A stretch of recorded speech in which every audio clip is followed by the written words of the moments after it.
दिव्यांग बंधूंचं जे संजय गांधी निराधार योजनेच्या माध्यमातून त्यांचं दिव्यांगत्वाचं सर्टिफिकेट किती टक्क्याचं असलं तरी सगळ्यांना 1500 रुपये महिना दिला जातो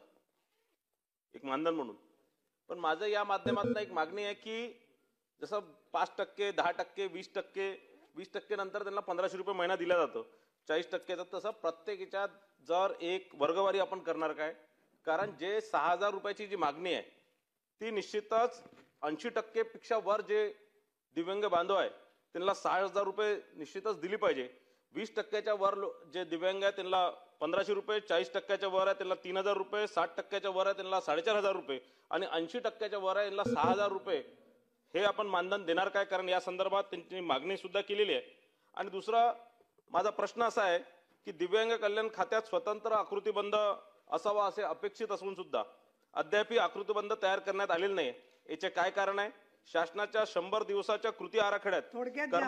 प्रश्न विचारत आहे कर्मचाऱ्यांसाठी आश्वासित प्रगती योजनेची पदोन्नती आणि कार्यालयीन व्यवस्थापन सुधारणा जे अधिकारी कर्मचारी नियुक्त झालेत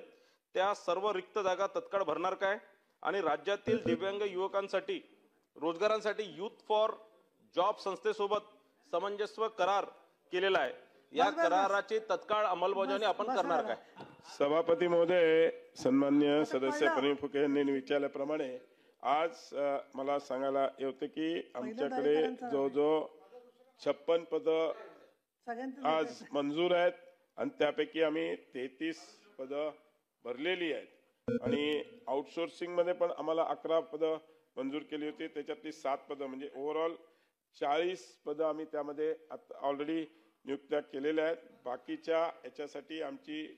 GID कडे फाईल गेलेली आहे, जवळजवळ 1996 पदांचा ओव्हरऑल पूर्ण महाराष्ट्राच्या साठी आराखडा तयार आहे आणि तो गेलेला आहे। आणि बाकीचे जे